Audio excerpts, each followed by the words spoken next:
उत्तर प्रदेश के यशस्वी मुख्यमंत्री श्रीमान योगी आदित्यनाथ जी, उप मुख्यमंत्री श्री केशव प्रसाद जी मौर्य, उप मुख्यमंत्री Shri Brajesh ji Pathak, admiral Dinesh Kumar Tripathi chief of naval staff, Shri Jaiveer Singh पर्यटन एवं संस्कृति मंत्री, डॉक्टर दिनेश शर्मा सांसद, श्री ब्रजलाल जी सांसद, lieutenant general Anind Sen Gupta army commander, Shrimati Sushma Kharakwal महापौर, अन्य सभी विधायकगण और ये यहाँ के स्थानीय विधायक कौन है? राजेश्वर सिंह है।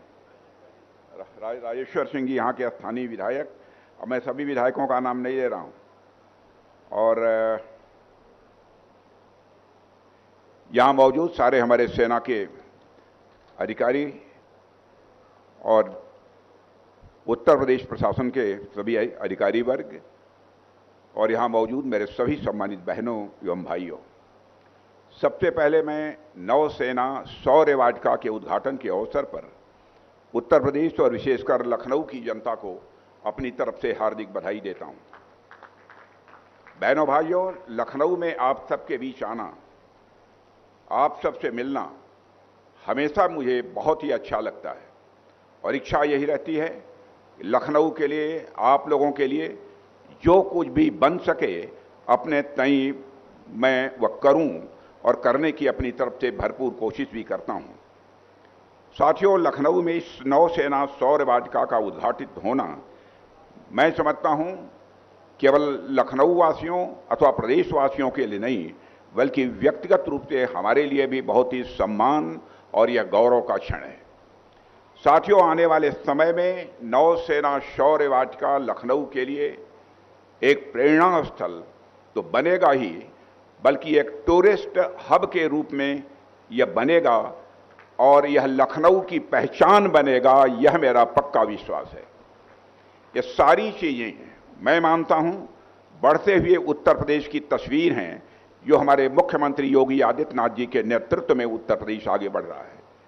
लखनऊ अब तहजीब और संस्कृति का शहर होने के साथ साथ राष्ट्रभक्ति और सैन्य गौरव का भी यह प्रतीक बन रहा है।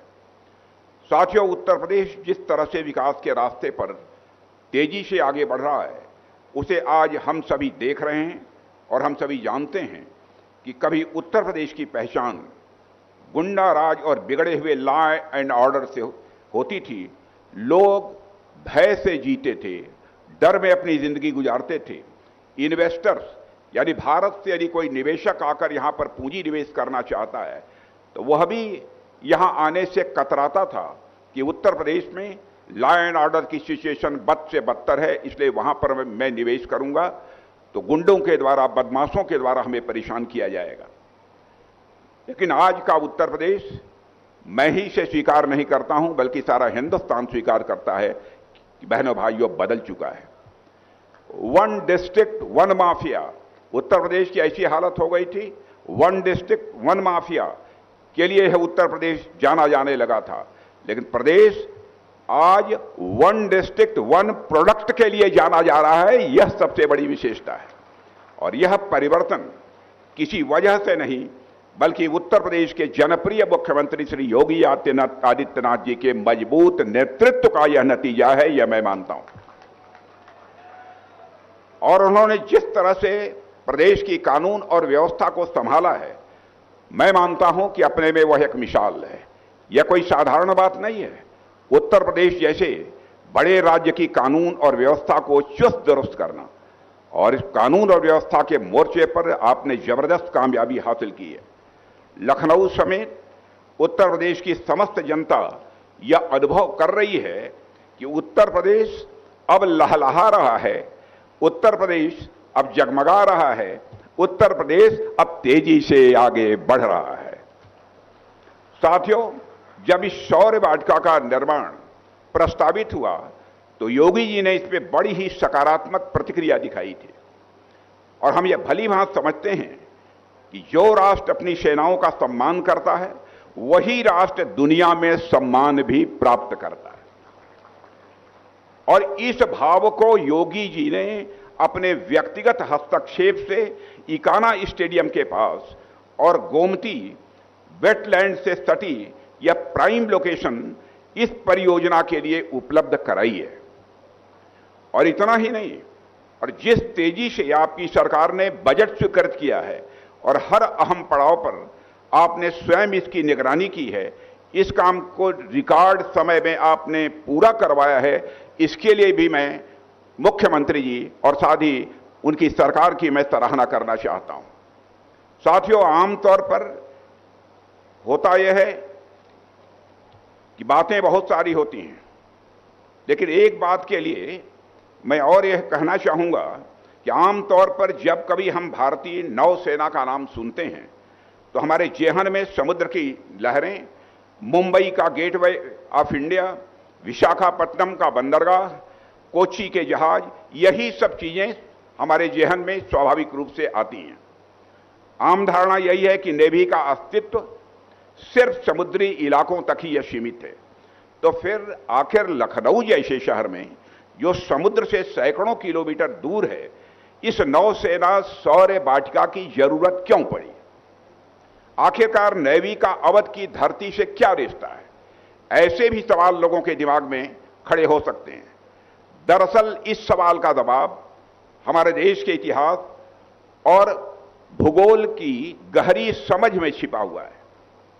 भूगोल के अनुसार हमारा प्यारा भारत 3 ओर से समुद्र से घिरा हुआ है। तो एक तरफ हमारी सीमाओं पर हमारे जवान खड़े रहते हैं और दूसरी तरफ हमारे समुद्र में यानी हिंद महासागर में हमारी नौसेना यानी हमारी इंडियन नेवी उपस्थित रहती है। और इस हिंद महासागर से हमारी अर्थव्यवस्था, हमारा व्यापार, हमारी ऊर्जा, ये सारी जरूरतें जुड़ी हुई हैं। बहनों भाइयों, और उस हिंद महासागर की जो लोग सुरक्षा करते हैं, वो लोग भारत के हर गांव, हर कस्बे और हर शहर से आते हैं।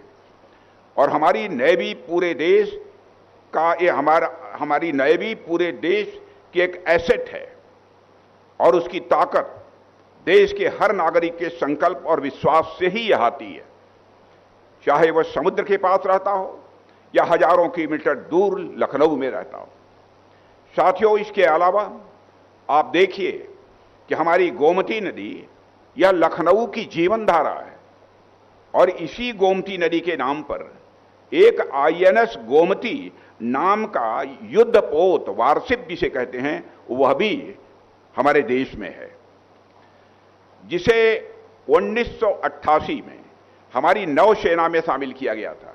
1988 में हमारी नौसेना में शामिल किया गया था। जिस तरह गोमती नदी बहती हुई आगे चलकर वह गंगा में समाती है और फिर गंगा सागर में पहुंचकर अनंत समुद्र से वह जुड़ जाती है, ठीक उसी तरह आईएनएस गोमती भी हिंद महासागर में जाकर लखनऊ को इसने गौरवान्वित किया है, यह बात मैं विश्वास के साथ कह सकता हूं। साथियों, हर जहाज के आगे उसका एक सिंबल होता है, एक चिन्ह होता है, वह लगा होता है और उसका आधिकारिक चिन्ह जिसे हम अंग्रेजी में क्रेस्ट कहते हैं। आईएनएस गोमती के क्रेस्ट पर हमारे लखनऊ के ऐतिहासिक 76 मंजिल भी अंकित था। हमारे लखनऊ का 76 मंजिल उसके क्रेस्ट पर यह अंकित था।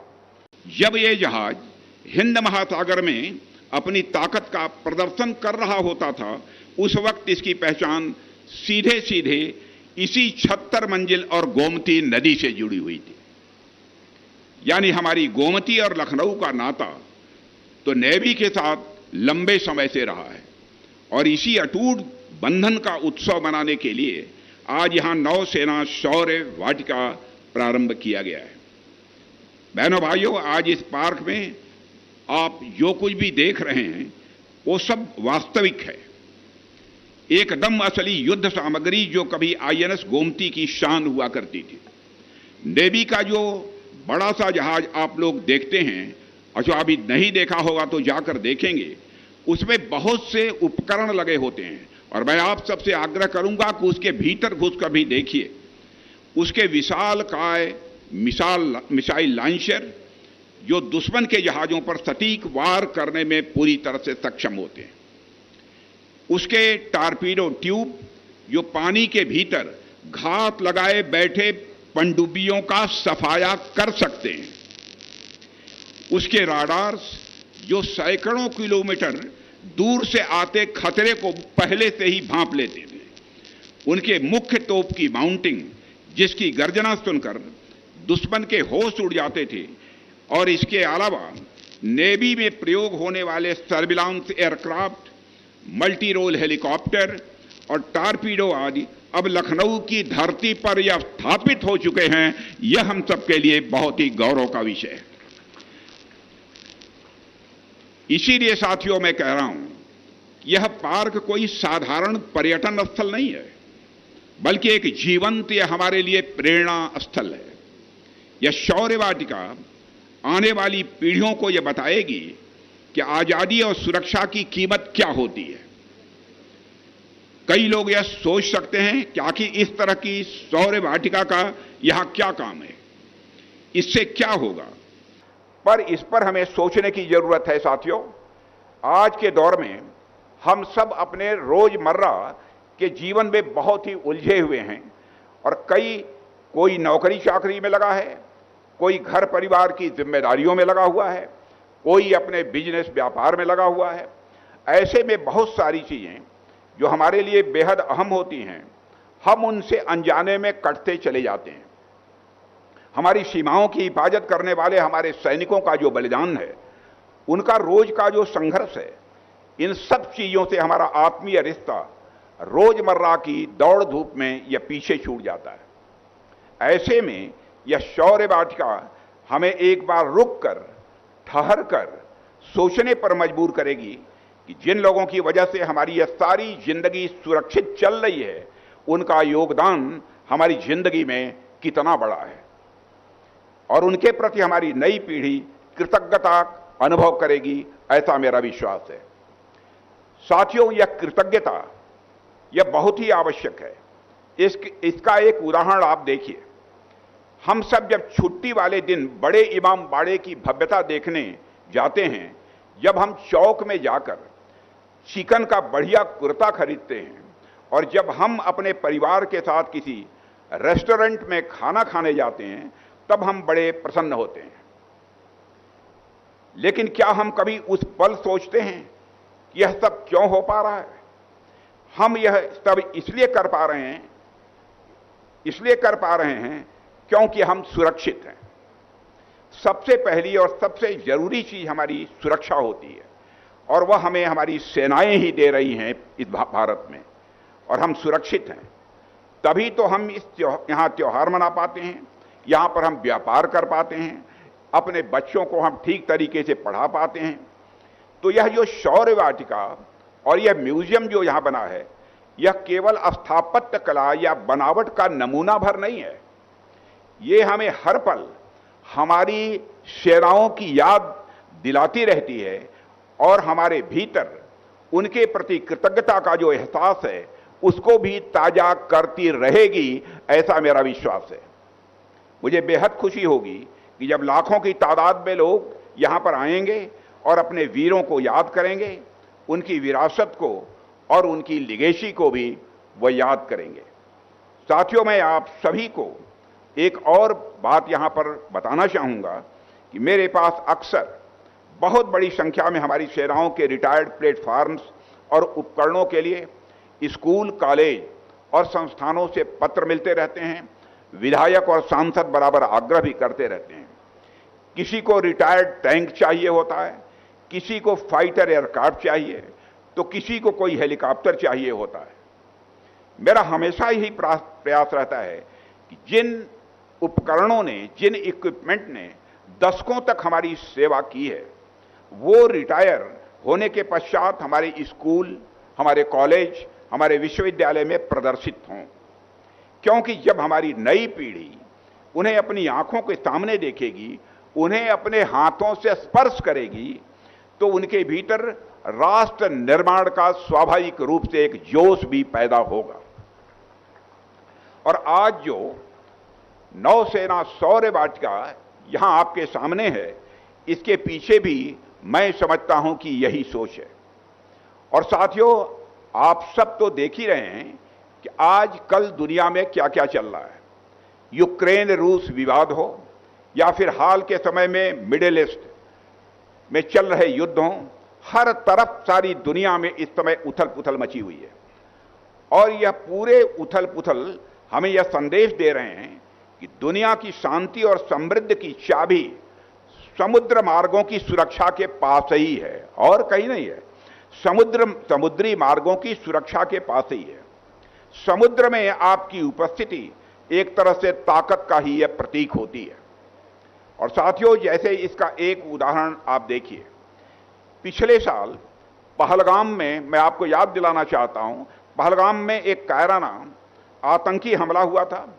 आतंकियों ने धर्म पूछकर हमारे निर्दोष नागरिकों की हत्या की थी और उस घटना के बाद पूरे देश का खून खौल उठा था।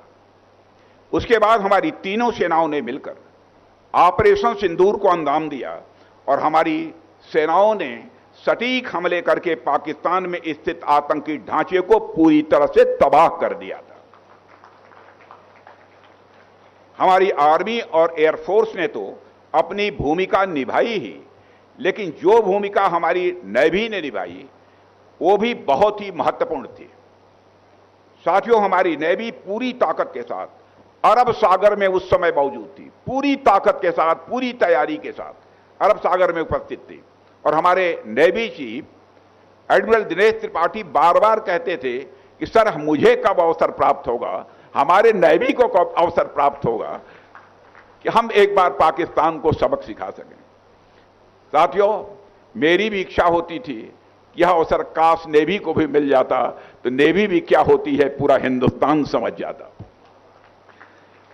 साथियों, जिसने दुश्मन के मन में लगातार भय बनाए रखा, जिसने दुश्मन के मन में लगातार भय बनाए रखा, और इसी का नतीजा यह हुआ कि पाकिस्तान की पूरी नौसेना डरकर अपने बंदरगाहों में दुबक कर बैठ गई थी।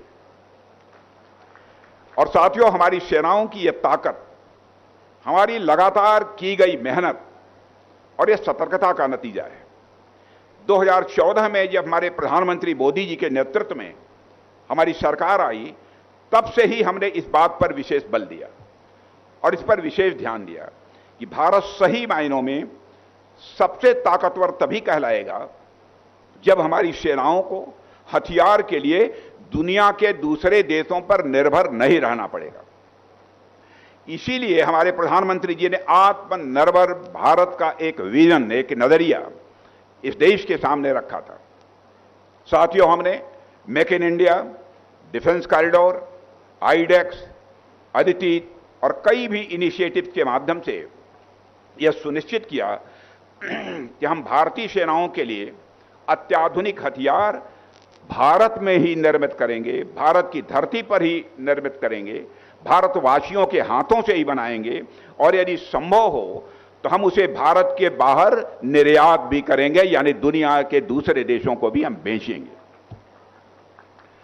और जब हमने रक्षा के क्षेत्र में निर्यात की ओर ध्यान देने की बात की, तब हमारे पास इस प्लान को कई लोगों ने बहुत ही शंका के नजरिए से देखा था, क्योंकि भारत का रक्षा क्षेत्र कभी अपने निर्यात के लिए नहीं जाना जाता था, आयात के लिए जाना जाता था। दुनिया के दूसरे देशों से हम बराबर हथियार मंगाते थे और हम तो हमेशा हथियार वगैरह खरीदने के लिए जाने जाते थे, यानी एक्सपोर्ट करने के लिए भारत कभी नहीं जाना जाता था। 2014 के पहले आपको जानकर आश्चर्य होगा, छोटे मोटे जो कलपुर्जे हथियारों के बन जाते थे, जो उनका एक्सपोर्ट होता था वो लगभग केवल 1000 करोड़ का था, 1000 करोड़ का था। लेकिन अब मुझे कहते हुए यह प्रसन्नता हो रही है कि भारत का रक्षा क्षेत्र अब पूर्ण रूप से आत्मनिर्भर होने की ओर तेजी से आगे बढ़ रहा है मेरे बहनों भाइयों। और पिछले 10 वर्षों में हम सभी लोगों ने मिलकर जो मेहनत की है उसका परिणाम आज हमें मिल रहा है।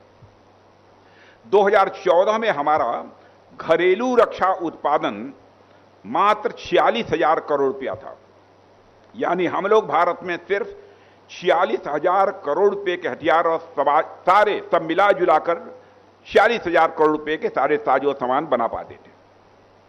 लेकिन आज वही बढ़कर 1.5 लाख करोड़ रुपए से अधिक हो चुका है और मैं आपको जानकारी देना चाहता हूं, जून समाप्त होते होते आपको यह जानकारी मिलेगी। यह 1.5 लाख करोड़ ही नहीं है, बल्कि यह बढ़कर 1.25 लाख करोड़ रुपए तक पहुंच चुका है।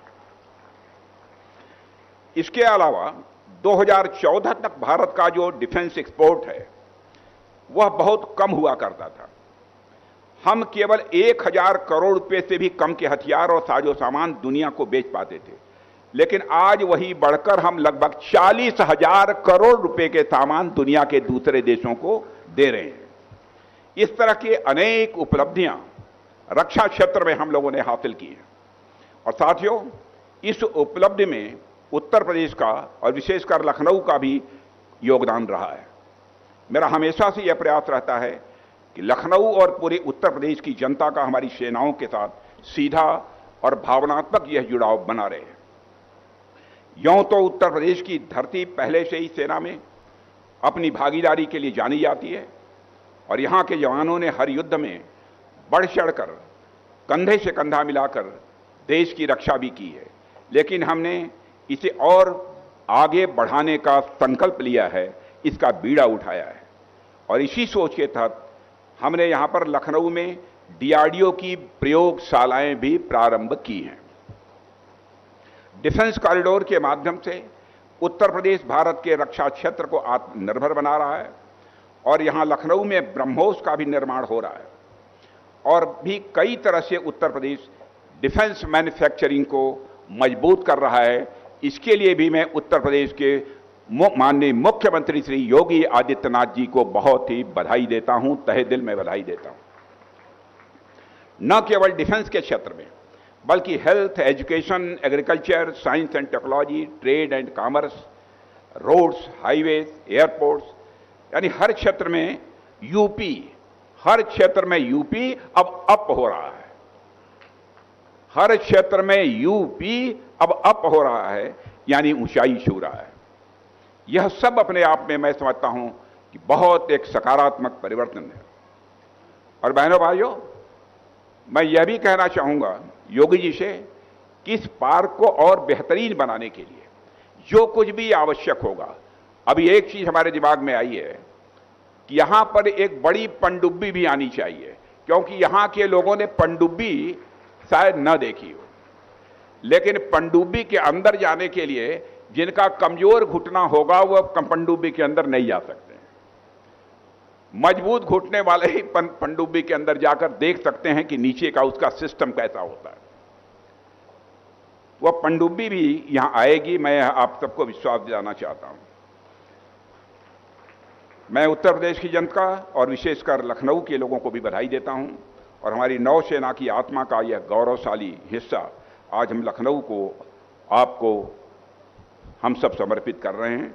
और इसकी देखभाल कीजिए, इसको स्वच्छ रखिए और सबसे जरूरी अपने बच्चों को यहां लेकर जरूर आइए, अपने परिवार को लेकर यहां जरूर आइए, ताकि वे जान सकें कि वर्दी यह केवल कपड़ा भर नहीं होती बल्कि राष्ट्र सेवा का यह अटूट संकल्प होती है। अगली बार जब लखनऊ में आपके दोस्त रिश्तेदार आए तो उन्हें यहां भी जरूर लाइएगा और यह पूरा परिसर एक ऐसा गंतव्य बनेगा जहां देश विदेश के सैलानी भारत के समुद्री वैभव को जानने लखनऊ आएंगे। और यहां तक जो भी आवश्यकता होगी इस पार्क के लिए, मैं यकीन दिलाना चाहता हूं, पूरी तरह से मुख्यमंत्री जी आश्वस्त करता हूं आपको, हम सहयोग देने के लिए तैयार हैं। अंत में एक बार मैं फिर उत्तर प्रदेश की सरकार और यहां के सभी अधिकारी वर्ग और हर उस व्यक्ति को बधाई देता हूं जिसने इस प्रोजेक्ट में अपना योगदान दिया है। और मेरी यही प्रार्थना है कि गोमती नदी के तट पर बसे इस नगर में यह सौर्य वाटिका